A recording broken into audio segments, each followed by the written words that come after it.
कोल्हापुरातील किल्ले विशाळगडावरील अतिक्रमण काढण्यास सुरुवात।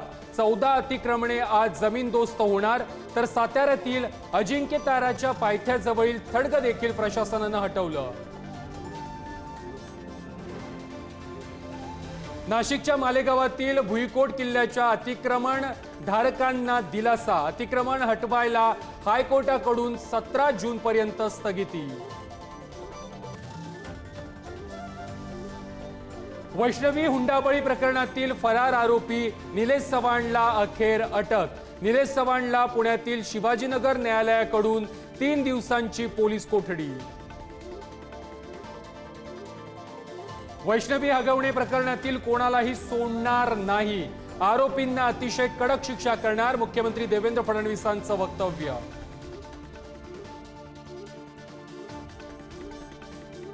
कृषी खात्यावर कृषी मंत्र्यांचीच नाराजी। कृषी मंत्री पद म्हणजे ओसाड गावची पाटीलकी। अजितदादांनी मला मुद्दाम हे मंत्रीपद दिलंय, कोकाटेंचं विधान।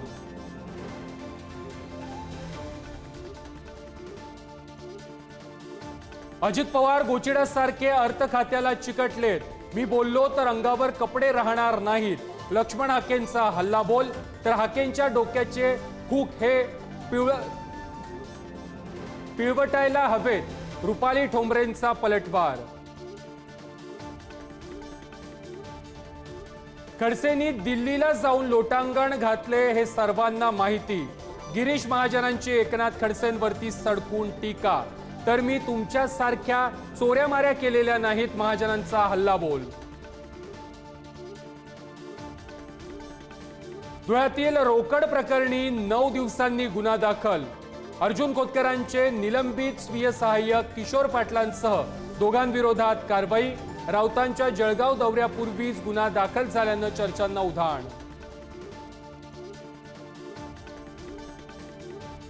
अहिल्यादेवी होळकरांची 300वी जयंती। मुख्यमंत्री आणि दोन्ही उपमुख्यमंत्री आज चौंडीमध्ये। मध्य प्रदेशमध्ये मोदींकडूनही अभिवादन, तर दिल्लीमध्ये महादेव जानकरांकडून भव्य कार्यक्रमाचं आयोजन। राहुल गांधी आणि पवार राहणार उपस्थित। जम्मू काश्मीर, पंजाब, राजस्थान, गुजरात आणि हरियाणामध्ये आज ऑपरेशन शील्ड। शाळा, कार्यालय, बस आणि रेल्वे स्थानकांमध्ये केलं जाणार मॉक ड्रिल। सीमावर्ती भागामध्ये आपत्कालीन परिस्थितीसाठीची तयारी।